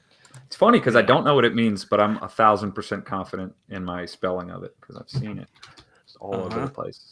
Oh man, this is a big moment. We get to see a young man learning some new knowledge. Okay. A lot of this manual stretching technique. It involves squeezing. Okay, yada yada yada, from the base to the tip. All right. Moving on. Right then. Right then, shall we? Ryan Isaac says someone clip this and drop it on a Pete forum to see the spurg out. Well, we would, but unfortunately, the Pete forum is I think they spurged themselves into some kind of a black hole event. Internet ban. Well, They got wiped. They got scrubbed. No, all of the actual Peters got kicked off, and now it's just this anti-vitamin A cult group or something that runs it now. One of the mods totally freaked out and decided that vitamin A is the greatest poison, and he went through and systematically banned all of the other people and paywalled it and did all kinds of stuff, and he even kicked Georgie off. Because can you even find it normal way? I tried to look it up the other day to look up something super obscure, and it wasn't showing up. No, I don't know if that was just my search engine or what. No, I think it's probably gone. Someone came together and put together a replacement for it that everyone has migrated over to. But I mean, this is some deep internet lore. This is going to be deep lore someday. Yeah, the history of the Ray Pete forum and the brave warriors who navigated it. Who are our lore masters that are going to be carrying this through to the next age, to the next era? I call it the loony bin. We call it the loony bin here. Yeah. Yeah, so who are the lore masters who are going to document the history of the loony? I guess we're kind of doing it right now. We're engaging in lore documentation at the moment. It is always fun to imagine when we take power what the history books will say and how these things will get passed on. I think so if you've read The Lord of the Rings, it's always one of the most striking things that truly gets me right, Randy, mate. It gets my nuts quaking. It's the idea that I never knew about Orthodoxy. I never knew about liturgy. I never knew about Catholicism, other than that those guys are the cold, dead religion goof-offs that are superstitious. That's all I ever knew. Never thought about it more than that. But I loved Lord of the Rings. Lord of the Rings is not so gay. Screwed Up Rebellion. Sorry. That's screwed up. That's Yeah, screwed screwed up. up rebellion. He's been one of these edgelords who like to go on Twitter and, oh, here's my hot take: Yeah, the Lord of the Rings is gay, or the Lord of the Rings actually is isn't that subversive. good. Tolkien ruined all of the folklore of the Germanic. Whatever, dude. You can just say you don't like it, okay? Yeah, you could just say you don't get it. Yeah, you could just say you're dumb and you're stupid. Maybe he means. Let You're me just just play really devil's advocate. Maybe he fucking means retarded. something different than like the way you guys are interpreting it. Maybe he means that the Lord of the Rings is a veiled allegory for the struggles that the LGBTQ plus community are enduring, or were enduring there in the 20th century. And if that's what he meant, giving him the benefit of the doubt, I cannot agree more. Yeah. I mean, He you says, see it I have all over the never place. seen it. I've also never seen it, but I read it. Yeah, so if you've read it, I did read that. I didn't know anything about liturgy or liturgical practices or goings on, but you come into the Orthodox Church and you realize, oh my gosh, they're doing like for the last, I guess forever since the beginning, but they just kind of took the torch after the true after pre-Christ Judaism fell, or rather was what's the word? What's the word? What's the Displaced, word? What's the fulfilled. word? What's the word? What's the word? What's the word? Yeah, fulfilled. That's what I'm looking for. And so they're carrying on this tradition of singing the history, singing our greatest, singing what this guy did and what this guy did and what this guy did and what this guy did, and this is how stories are told forever. And so you open up Lord of the Rings and you're seeing Bilbo and the Dunedain and the freaking what's Aragorn's, yeah, Dunedain is like Aragorn's other title or something like that. You're seeing them craft musical storylines and like really work on the poetry in it, and then they're like, all right, I think it's ready. Let's give this a first go round around the campfire. And Frodo and Sam are falling asleep and having like whimsical dreams as they're, you know how we always fall asleep to movies and you can kind of like your dreams start to be what the movies were. They were falling asleep and hearing the stories, the history of Lothlorien and how that stuff is going. They sit around a campfire and they sing the stories of old. And that's what the Orthodox Church has been doing for forever, since the beginning, is singing these stories. So our lore masters of the new era, are they going to be crafting songs? Is there going to be a I'm a good old rebel for our current times? You know what I mean? Like we look back and listen to the Second South Carolina String Band play all of these songs and about the Southern soldier and stuff like that, and like you can romanticize and be like, oh yeah, these guys just had a spirit of they believed in what they were doing, and they were dying for it, and they were ready to die for it joyously together, band of brothers. What's that going to be? You know, what's that going to be for the 2020s? Well, can I give you maybe not a full black pill, but like a black pill question mark? What's cool about what all of the lore that has been preserved by the church in the lives of the saints, and all the iconography and the liturgy and the hymns and everything that was preserved, we kind of look at that like, oh wow, that's crazy and really cool that they preserved that. And a lot of people are still skeptical. Like, is it really possible that they preserved that? And the reason people are skeptical is because nothing else in the world has actually worked that way. Kingdoms rise and fall and are forgotten and completely buried in rubble. And we just get these little fragments and try to make our best guess at it. And even the people doing that, the gatekeepers of that, are really like gay scholars and whatnot, like university types that already have a vested interest in tearing down all of your heroes. So who can you trust? But the important thing, before the black pill, I'll give you the white pill. The default mode, the way that things were done throughout all of human history until recently, was the writing the songs, writing the stories, passing them orally, doing the paintings and the pictures and the festivals and the parades and the statues and all these things to commemorate. That's what it was. That's how everything was carried on. So the fact that the Orthodox Church, and maybe there are other examples, but that's the only one that I've ever encountered in my adult life, that's still this remnant, still this tower that hasn't come down. It's like if you're in a totally modernized, futuristic city, and there's little Jetsons things flying by, do a little Jetsons vehicle noise. Right. So that's what everything sounds like around you. And then there's this one massive tower from Lord of the Rings sitting just on the outskirts of town. And people look and they go, that's incredible that that's been perfectly preserved. It doesn't even look like ruins. It's all there. And then in that tower, if you can imagine, are all these paintings and all these songs that people are singing, and they gather around a massive fire like it's Skyrim in there, and they sing the same songs. That's what the church is. And it's because it's authentic. But just to think that's what humanity was used to for thousands of years. That's just what we did. Now the black pill, when you guys ask who are going to be the lore masters, that type of question gets me nervous, because never before have we had the fragmentation of groups and interests. Think even into the 90s. Like in my childhood, I could turn on cable TV, and no matter what time of day or night it was, I turned it on. There was no TiVo or like DVR. Nothing was recorded. There was no such thing as streaming.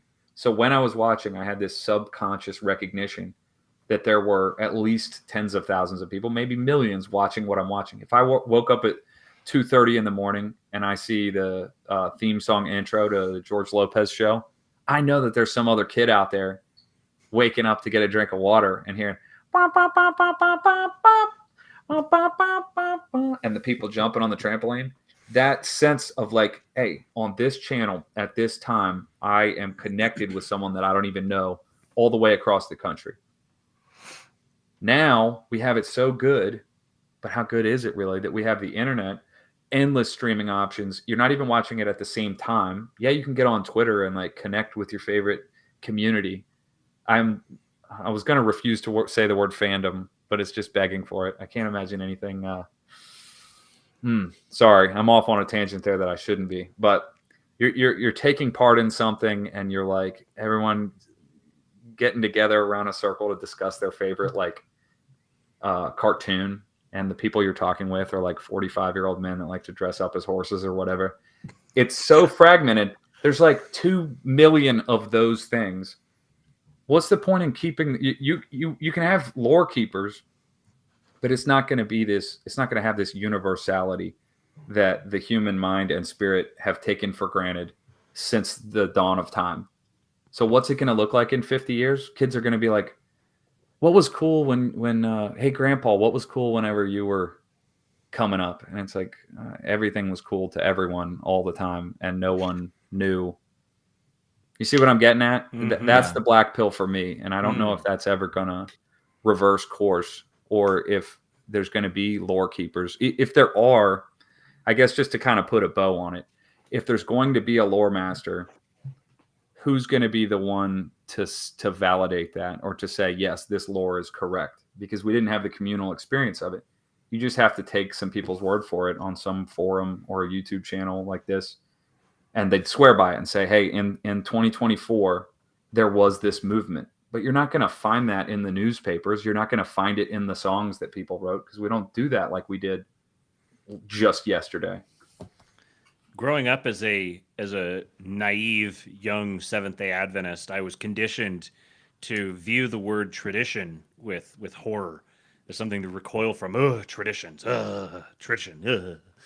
And it's only been recently in the last several years that I've come to realize that tradition is something like transgenerational collective memory.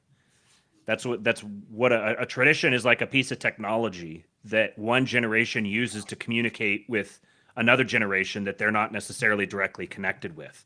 It's the thing that we use to preserve memory, collective social, like memory on the social collective level. We were talking a little bit ago about how autism is has been in. It's like autism is like a thing to aspire to in some ways. And I think this is partly as a natural feedback response from the schizophrenic splintering of everything, like what you're talking about. It used to be, I remember watching the World Series or the Super Bowl or something like that. And it was like a major event. Like every single person you knew was going to go to their own place. They were sitting there, they were watching the game. You go to work the next day. Hey, did you catch the game last night? Oh yeah. And you knew while you're sitting there watching this thing happen that all these other people you know and don't know are all participating in this same event at the same time. It becomes like a kind of like a bellwether or a point at which everyone can unite. And then but now we've got, infinite streaming services and all these different on demand and all kinds of different sports and all kinds of different events happening and everything. Everyone's attention is all getting splintered and scattered around everywhere else, which is causing this schizophrenic effect. And so the autism is like it's like the fight against that. It's the like wanting to pull everything back into order again, which is actually this is the natural fundamental masculine impulse is to take the disorder and chaos and restructure it.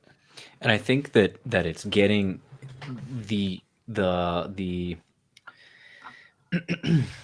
looking at autism as like an awesome thing. The praising of autism is more or less, I mean, people seeing the appeal of just I think what's normally supposed to happen. And yeah, there's a true end of the spectrum where people are way too hyper focused on certain things or whatever. And exactly, let's talk. We're only talking about high functioning autists at this point, right? Because there's low functioning, may the Lord have mercy on them and their families. But the high functioning ones are the ones who are getting things done in certain very specific niche areas. And so that's a good thing. But they're also, the reason I feel like it's in vogue is because let's talk about the beauty of autism. Whenever we speak about autism in a positive light, or this dude's so autistic about, or us autists or whatever, we're banding together. It's almost like we're slapping a different label on like what is supposed to be the normal what men are supposed to be doing is salvaging and saving and protecting and restructuring and rebuilding things that have been broken and all of that kind of thing. And it's okay that it has the brand of autism. That's fine, because it's almost like flying under the radar where people just think we're being stupid and shit posting all the time. But in reality, we're all drawn toward the same beauty in it of what it can accomplish and what it has accomplished and what it's still accomplishing. Like, that's it.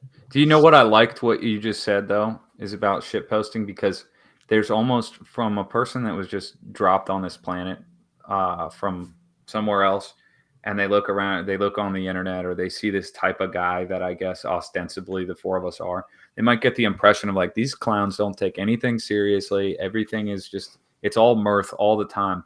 And I think that's really actually symptomatic of the problem. If we're getting back into talking about what the curse is, when the world becomes so, when you don't have any recourse whatsoever, when getting angry doesn't do anything because you'll just get shut down or you'll get summarily arrested or executed for challenging. Right. When all that's there and you feel like I'm just one guy, I can't rise up against this corrupt world system and everything that's cursed about it. What you can do, the most power is in saying, all right, well, at least I can check out and not take part in it. At least I can lampoon it. At least we can all collectively have a laugh at it. But it comes from a place, it's like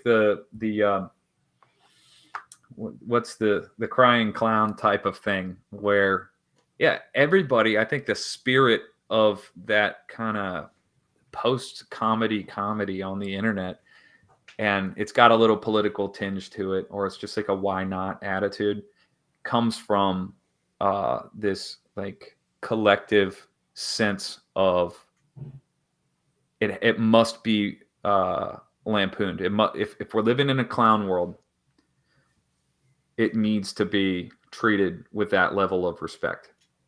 Why should I have a reverence for our hallowed institutions of politics and governance when they're all? You have to at least respect the office.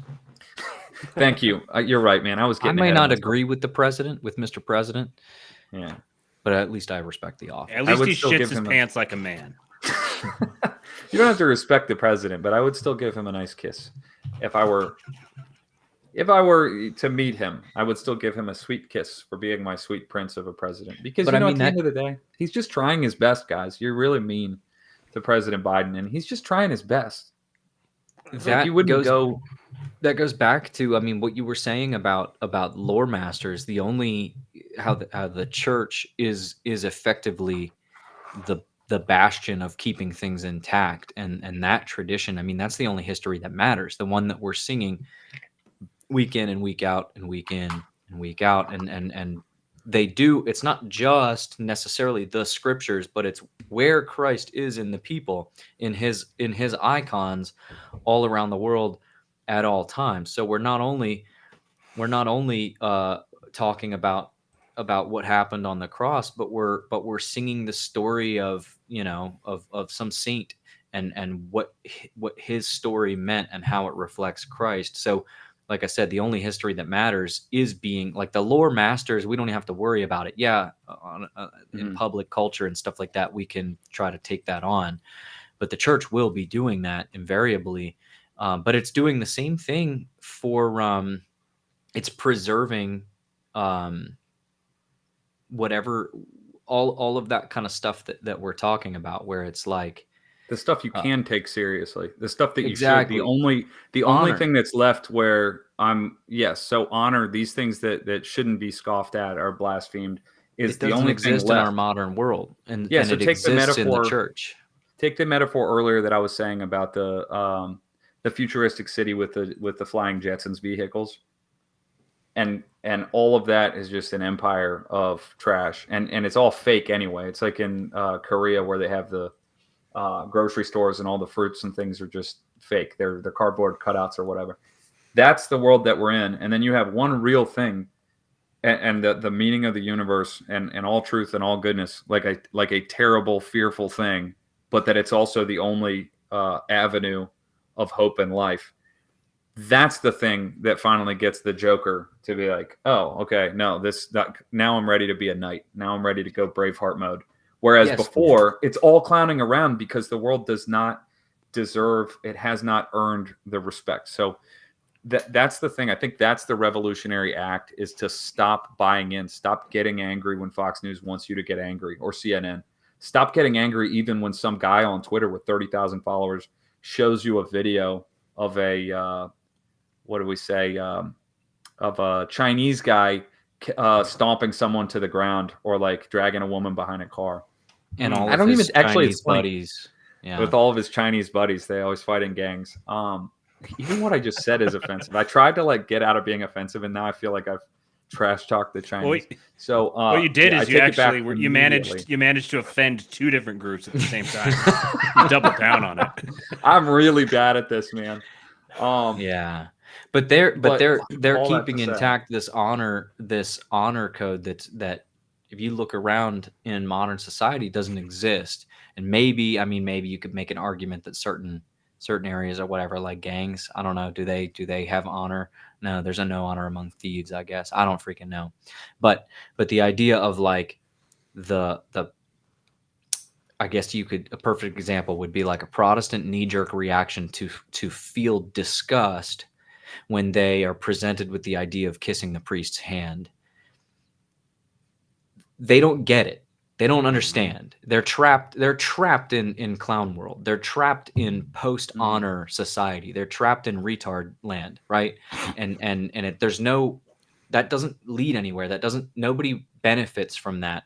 Only everybody is torn down at a spiritual level and a physical level and all the levels. Only everybody is torn down by a society that doesn't have an honor code or a high trust and stuff like that. So the church being the tall tower, preserving history as it truly happened, the only history that matters, I guess, and preserving honor and making that something where like some dude would see that sort of thing from one mindset and be like, that's gay, right?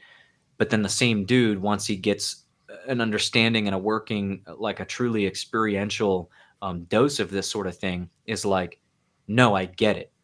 This is the same feeling of looking at a dude, looking at a man who is better than you, and not getting jealous, but rather saying that's a king, or that's a general that I would follow into battle, right? Recognizing in that man the thing that we're supposed to naturally have, this hierarchy of like, this is what drives us, this is what drives all of humanity, but we've been removed from it and had Yeah. it robbed from us. All you have is movies. That's why people go nuts over like Yes. the Avengers, because they're like, well, when Captain America spun around and threw his shield, it's because they don't know about St. George killing a dragon. They don't have Yeah. that. It's been ripped from them. Even Christians, because it's like the modern evangelical Protestant Christianity is a fragmented, hollow thing. I know this is going to be offensive to many people, but it's your choice. You can exit. You can find your way over here to where actual Christendom is still fully intact. It doesn't mean that imagine living in a world where the hand that touches the body of Christ is not somehow sacred in some sense. The hand that handled the body and blood of Christ, that hand it's a meaningless thing. You have God incarnate. You have the mystery of the sacraments, and this is the right hand. It's he acts as an agent of Christ. So in showing deference and honor to him, you're showing deference and honor to Christ. I was thinking about this the other day, that there's Cooper and I have talked about this masculine-feminine relationship a lot, and I was thinking about like the relationship between the proper relationship of a wife to her husband is, you could encapsulate it in the sentence I had was, something like, I don't agree with him, but I'm duty bound to honor and respect him. And then the realization hit me that this is the same posture as a man to his spiritual father. And this is the same posture as the spiritual father to Christ. And so then the duty and honor that a woman shows to her husband, and that her husband shows to his priest, and that his priest shows to his bishop, and that his bishop shows to Christ. This is one line. So when a wife is respecting and honoring her husband, she's taking a feminine posture toward her husband, a proper feminine posture. She is then like inducing him into adopting the same posture with respect toward his spiritual father. Yeah. And so on. So then each party is responsible for occupying this feminine role at the right time. The role that is like typifies the feminine, this humble respect and commitment to duty, even when it doesn't make sense, or when you don't agree, or you don't like it, or whatever. And this is the same posture that Christ had to his Father. So that's what ties it all together. So this is the way that iconography and veneration of sacred things plays an immediate, tangible role in our lives on a relational basis. But if you lose that understanding, like as growing up as a Seventh-day Adventist, I had zero conception of this. It wasn't that I understood it and rejected it. It's that I didn't have that knowledge. I didn't have that understanding. And the thing that set me off once upon a time, a way that started moving me away, was something just didn't feel right. Then I came up with rationalizations about why it didn't feel right. That's where I back to the do you need a PhD in Cappadocian metaphysics? It wasn't the rational side of things, that the rational recognition that something was wrong, that something wasn't right, arose out of my recognition, like subliminally or intuitively, that something wasn't right. It was just like a spiritual sense. And then the rational brain followed on from that. And so then the rational brain is what connected me to the church. But then so you have like this 4-step process. So there's these 4 stages where something's not right, but I don't know what it is. Something's not right, and I know what it is. And then something's right, and I know I don't know what it would be. Something's right, but so I get the rationalization, and I rationalize my way to the church. But once I get there, the rationalization is not what's going to sustain me within the church. The rationalization leads me to the door, but then it has to become a lived out, enacted experience. And you realize religion is not this thing that you just kind of bolt onto your conception of reality, that there's this like base reality that we all interact with each other on, and then we each have our own religious presuppositions that we just bolt on. These are the most fundamental truths of reality. These like a tradition. You can't have a civilization, you can't have a body of people that doesn't have a tradition. That would be like being a person with no memory. If you're a person who has no memory, like each moment is completely new, you almost would be like, what is this even a person? Can you even call this a person? Maybe it's the same thing for us on the collective social level. Yeah. Yeah, I like that. That brings up the question.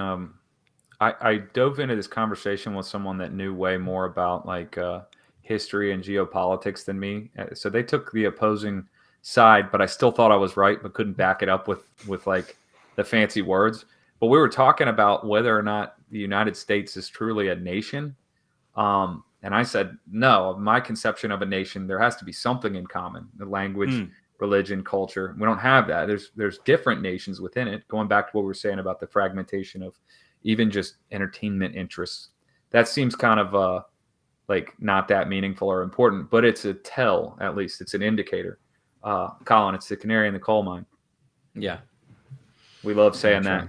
We knew this guy that would just quote Gavin McInnes constantly, but pretend like it was his own original thoughts. He was always talking about the canary in the coal mine. Oh, that's Cooper. Oh, yeah. Sorry, you were in the shadows there. I didn't recognize you as that guy. But yeah, like this nation thing, and then I think about there being no Jew or Gentile, free or slave, barbarian, Scythian in Christ.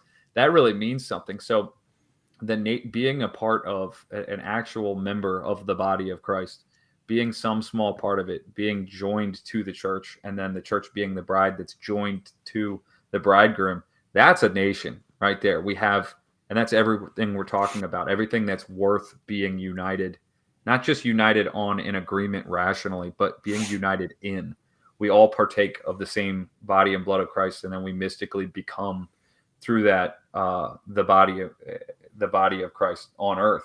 And so then it just makes it more serious. Like, what type of person am I being? And am I being a cancerous cell or an infected finger on the body of Christ? And if so, I should expect to be disciplined and chastised for that. I should expect the white blood cells to come or the fever to hit. And that's what you want, because you want to be connected to life. But that's because it matters. It's a living organism. Whereas being a citizen of the United States, what does that entail? You can't tell if you saw, if it's like a game of Guess Who, and it's like, I'm an American. All right, well, that doesn't knock anything off at all whatsoever. Yeah. You could be anything. You could be a Satanist, atheist, Christian, Muslim. You could be any of the 20 verifiable races that I'm aware of. Speak any language. You could be a bum, or you could be a head of industry. It's like the worst 20 questions question. Like, are you an American? Yeah. Now you just have 19 questions and you're at the same spot. Yeah. Right. So that just, it's kind of a blessing. It's the curse is in being an American in the 21st century, and everything's crumbling around us and there's no glue holding us together. But what better place to see the beauty and the truth and the absolute necessity of moving toward and then eventually coming through those doors of the church. That would be my message to any person who does desire to know God, to love God better, to be a Christian, to be the most Christian that they could be. At first, you just got to take someone's word for it, because you can't rationalize your way the whole way there, as I think what you're saying, Matt. Mm-hmm. It can get you a lot of the way and get you to the doors. But once you get through them, you realize, oh, all these facts are not the substance of life. The substance of life are the body and blood of Christ, and the life as a part of that body. Well, and I think going back to something you said, that in part, it's kind of, I think, for the American experience, whatever that is, it's because everything is so schizo and fragmented.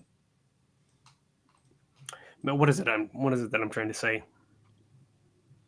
At least for me, speaking for myself, I think seeing the world get so dark was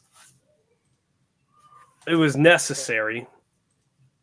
Or maybe I'll put it this way, like, because everything is so dark and scattered and broken apart, and that's what makes the church visible. Like, if it weren't for the fact that, because you're just like surrounded with endless possibility, just chaos everywhere, whether it be entertainment or, your church or your this or that, your ideology, you just pick whatever, your identity, you pick whatever you want. It's within that sort of milieu that the church became visible, at least for me. Am I making sense? Yeah. Are you okay? It Okay, maybe someone reminds me can of restate what I'm trying to say better. yeah, no, it reminds me of my last stop on the bus before I hopped off in Orthodoxy. My last stop on the bus line through all of these different, ideas of whatever was Yeah, right. Doug Wilson type, that type of stuff. Because from a Protestant perspective, I'm looking around for consistency. I'm looking around for a serious church. One of the things that I always like that John Doyle always says is that we're not a serious country, right? Yeah. But this idea of a serious country or a serious church where you're not just going to let things slide. You're not just going to let things fly, and it's like, well, can we really do anything about it? We don't want to step on anyone's toes or make anyone feel uncomfortable. So like that, being unwilling to excommunicate someone or kick them out if they're like causing little subversive like factions and stuff in your church, and then a pastor or whatever not wanting to offend, that type of thing is what I'm trying to get away from. So I hit Doug Wilson, which seemed to be the most serious. Anyway, one of the things that he said a lot that I still appreciate is the idea of, from his perspective, it's wrong because he's thinking the way that he's thinking, but what he says kind of rings true, is the idea that during all the COVID stuff, he would get on and talk about how these institutions around us are crumbling. People are losing their faith in the government. People are losing their faith in churches. People are losing their faith in this, that, and the other. And it's because God has there's a precedent of God shaking things up so much so that everything crumbles except for the things that are unshakable. So his point was that it's about the true church, or the church that has the most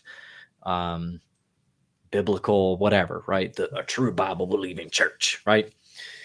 But now translate the same thought over to reality over here in not clown world, Orthodoxy, and it truly is the thing that's unshakable. And even in the midst of persecution and stuff like that, that's when it's its strongest, and that's when things proliferate even further. And so it's natural for you to be looking around and finding the solid ground there in the unshakable thing.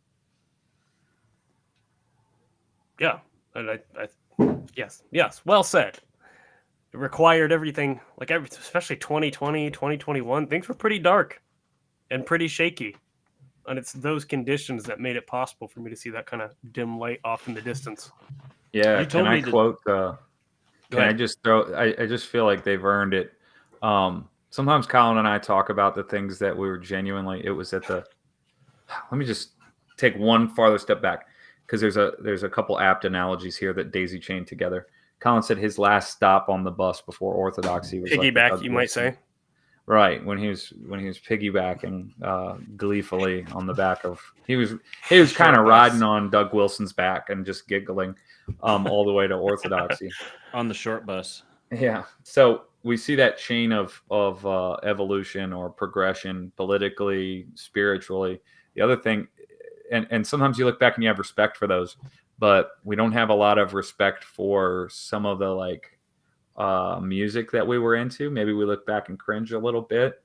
One of those that I'll always hold near and dear to my heart was I only listened to cool Christian rock bands, and the most yeah. Christianist and the coolest, even though they were mainstream success and not really like a Christian band, but Switchfoot had. Yeah, I mean, I still have respect. I haven't listened to their last like 4 albums because I genuinely don't like the sound, but I keep them on deck throughout the year because a lot of good truth and a lot of spiritual like clear-sightedness coming through those lyrics. And one of the songs from like their probably 2006 or something album, the song was about the shadow proves the sunlight was what it, or the shadow proves the sunshine. And when Cooper, I know you were kind of saying you were having trouble getting your words together, but everything you did say, I was like, no, you already kind of hit the nail on the head in simple terms. It's you can't even tell the good thing and the true thing and the sturdy thing for what it is, unless you're in the darkness, unless you're pretty well acquainted with how bad and deficient and disappointing that other, like what the secular world considers like, oh, the best that we have. This is just reality. This is the default mode. Unless you're acquainted with that, then the sweetness and the goodness of that true upright thing that has stood the test of time for thousands of years, it doesn't stand out. There's not that stark contrast that allows you to say, oh, there are the firm boundaries between what's real and what's fake and gay. Mr. Timferlak, I am very glad to hear that you are a man of true culture. The 80s to 2000s contemporary Christian music is, I don't care how cringe it is. Unlistenable. I don't care how cringe it is. It's my cringe. I'm No. cringe for Christ. It There was we go. again before Orthodoxy. Not that I've like completely thrown everything out or whatever, but right before I landed in the Mother Church's safe arms, I was on a long stint of like only listening to pre-2000 and 2000 praise and worship hits, and it was more nostalgia than anything, but it's just good, like hearing all of that stuff. But yeah, Switchfoot has like 20 albums, and And a lot of 15 of them are Lift your fantastic. name on high. That's literally That's the them. one I was gonna go for. Yeah, that's my them. favorite How about this one? Switchfoot song. My friends and I we devised this little ditty in college. My mom is an awesome mom. She made us pizza rolls. Yeah. Pretty good, like a good B-. Yeah, this is taking me back to church camp, you know. Yeah. This is the sort of thing you'd sit before you had smartphones or anything. You would just sit around like throwing pine cones at each other and like making up Pine shitty conies. variations of praise and worship songs. Yeah. Having some Yeah. hardcore fellowship together. Mhm. Yeah, and then you guys might have heard, Matt, you said you only made it through like 1.5 episodes, and I don't blame you, but somewhere in there we reminisce about our old favorite vacation Bible school song that they taught us. Oh. Stomp, stomp, stomp the devil's nuts. I don't think I ever heard that one. Well, Stomp on the devil. I've heard that. Is this like you guys added your own little spin on it? No, Yeah, that's, no, we were I remember it clear as day, man. No, I'm just playing. Grab that devil. Never mind. I almost abort. I'm aborting immediately. I'm not doing it. Oh, fill it up, and let it. Ooh, I don't know that's that a one. good one. It's funny because your vacation Bible school at Seventh-day Adventist probably was truly different from ours. I don't know. Like, do you have different I wouldn't songs, know. or did they typically do like regular praise and worship songs at church? I don't know. Or Sing they some, didn't do songs. Sing some, and I'll tell you if I know them. Shoot. Colin was a little baby boy. He was singing, From building up the temple, building up the temple, building up the temple of the Lord. yeah. That's a Yeah. very sweet song. If you get like 10 plus kids singing that, I've become a better person. I've become another person. I literally stopped joking around. I stop. You stand up straight. I stand up straight and I weep over my transgressions and I go, oh man, I'm the worst. Yeah. You guys know the I am the C, I am a C, I am a CH. Yeah. I am a Cooper's never heard that one. No, never heard that one. Really? Wow. Yeah. That one's a good You one. might not And even then, know how to spell live eternally. LIVEETERNALY. Yeah, no, I never Right, made yeah, it I that know. far. I would just mumble. Oh, you do that with the I will Diamacy. You get faster and faster. Yeah. He would do that little Um, Russian dance where they throw their legs out. Yeah. That He was a real one is- prodigy. That Do one's the- classic. The Slavic 10-year-old. squat and kick the feet Yeah. out. And Yeah. yeah. Because Yeah, they man. saw it somewhere once on like some cartoon. Did you ever notice that cartoons like kids cartoons keep certain things alive, certain like super cliche things. I don't know if I'll be able to conjure up any, but like, perfect example. Kids today probably still know the joke of like I know it as good as the back of my hand. Well, that's new, right? Just like a stupid thing, but it's something that I've heard kids today say. I heard kids saying it when I was a kid. I'm sure that it's been like a thing. That's just a stupid example, but there's like lots of these things that are exclusively cartoon cliches that like get perpetual life because the writers, I guess, just keep putting in these stupid little puns or whatever. I mean, if you go back and watch some of the old cartoons, there's some heavy stereotype work in there. It's impressive. You know, like the I was just thinking the one that came to mind. You're talking about doing the like Slavic dance thing, and I was thinking of the Cossacks in Fievel. Mm-hmm. At Yeah, the beginning of it. yeah, that's one of them. That's exactly that thing. Like kids, 10-year-old kids do that, and they're still doing it, and it's like they're exclusively getting that type of thing from whatever movies they're watching because whoever's making the movies is still putting those things in. Mm-hmm. What is Fievel was there against like the Jews are running from the Oh yeah, like the stereotypes and stuff in that are really impressive. Were the Bolsheviks like the bad guy? It was like they had the cats. Like, what was the story of that? Because they're on the ship, and aren't they? They're the mice are the poor Jewish people fleeing from persecution. But who were the non-mice, or who were the cats? Weren't they the Nazis? So it's supposed to be like, but it was in like Russia, I guess. That's what I'm saying. Is Well, yeah. Then the cats when they came to America. The cats were like there are no cats in America. Like the fat cats. Yeah. Like here's the Russians were the baddies, not the Yeah. Bolsheviks. That's what I thought. It's like, were they Christians? Were the Christians persecuting? I don't know. So there you go. You got the American fat cats. Well, that's with Fievel the- Goes West. Yeah, and then let's see here. Fievel Mouskowitz. Mouskowitz. Nice. I'm actually pretty impressed with that. Uh-huh. I'll give it to him. Yeah.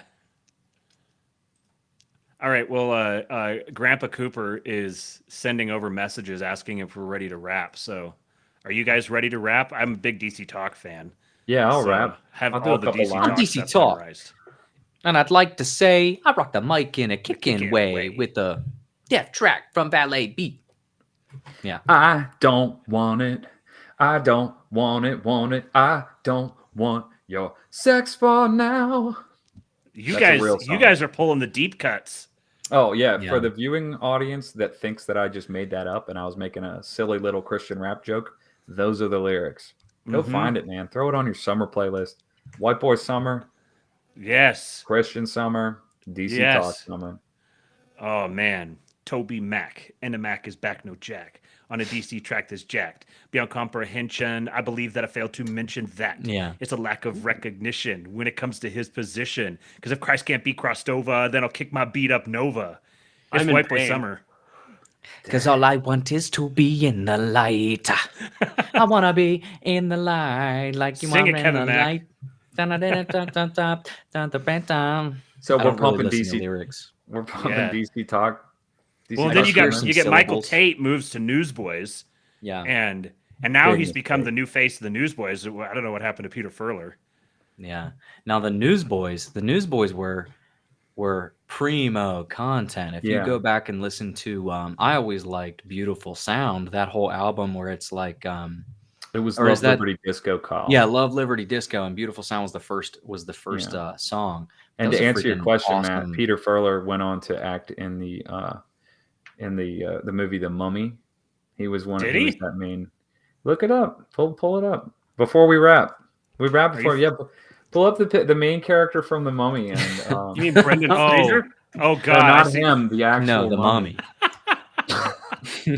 I think that's. I had a think that's feeling the you were guy. fucking with me. That's him. That's him. I got a sneaking suspicion that. Oh, Yeah. this is Peter Furler for the audience's sake. Yeah. All right, Yeah. now give him the mummy. Give him Imhotep. That's 100%.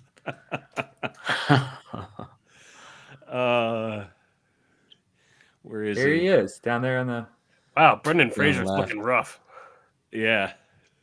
Oh Yeah, man. Literally the him. guy. That's literally me. Yeah, she's literally me. Wait, what? All right, guys. So, Cursed World Problems. Where can the people find you? Mainly on YouTube right now. We're gonna set up. We're gonna do all the things eventually to get us on like audio only and pump it out to all the other things, but we're not there yet. We're just trying to make sure that we're pumping out something consistently, and then we'll get our ducks in a row later. But yeah, Twitter.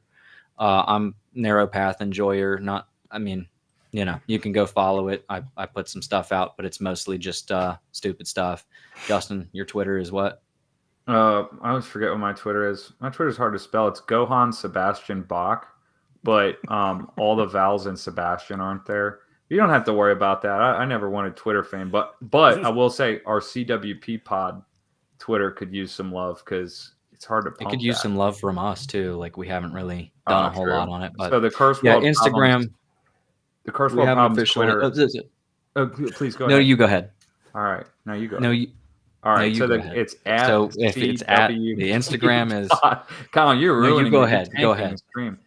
It's at CWP Pod. CWP POD. We could use some. We got to talk about POD. I'm Oh, so sorry, guys. POD, Just yes. 30 more minutes, please. Yes. Please, Cooper. Just 30 more minutes to talk about Uh-huh. POD. All about satellite. POD. Well, we got a guy here in the chat. One of our loyalists in the chat is Youth in Asia, and I actually, when I saw his name earlier, Youth in Asia, We are. Yes. The youth in Asia. yes, Yeah, yeah, you and I, man. Yep. Yeah. Yep. we're tracking. Not bad. All right. Well, thank you guys for showing up, and thank you guys for showing up. Thank you to the people in the chat for showing up and listening. Again, hit the like button, do the sharing, do all that stuff, and follow these guys. They're, it took me 10 minutes of listening to it, and I was like, this is a vibe. This is a vibe that I can get down with. And Cooper's told me that the episode 3 and 4 are going to be are the ones that I really need to get to. So I'm going to go get to them here tonight.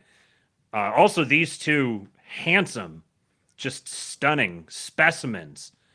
They are also in the King Pill Discord, along with yours truly, and Cooper is there too, I guess.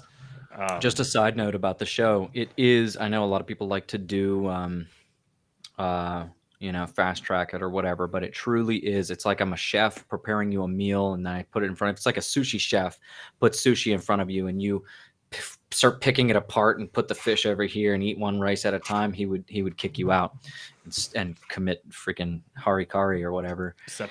Hurry-cari Septuagint. What is it called? He would commit suicide. He would commit Japanese suicide. He was the Cubs announcer. He would commit Hare Krishna. And anyway, the podcast at this point in time is best enjoyed at regular time with the visuals. Sorry, it's just the artist trying to get people to enjoy the art. I'm okay if you put it on 1.5. Look, I'll speak. I put it on 2x. Put that thing. Yeah, to go ahead and put it on 3x, dog. 3x. Put that thing on 3x and just. If I could, I would. YouTube doesn't let me. You should have Curse World probs in one ear and then binaural beats in the other. Binaural beats, or like Genesis Red in Chinese and Mandarin Chinese in the other ear. I just popped 30 milligrams of Adderall and listened to Curse World Problems on 3x. I'm flying high, baby. Kingpill.com. Join the Kingpill Discord. You could come chat with these fine gentlemen and hang out with the rest of us. Thank you guys for showing up. Go listen to them. Go give them a subscription on YouTube. Cursed World Problems podcast. Thanks, guys. It's kind of like First World Problems. Right. But it rhymes. So there's like a rhyme. Do you guys like that? Yeah. I like it. Thanks for having us. You asked me if I like anything, I will say yes. Have you guys ever seen Pinocchio? Oh man, he's bringing the heat here in the 11th hour. I love Or that. Dunlo. Geppetto.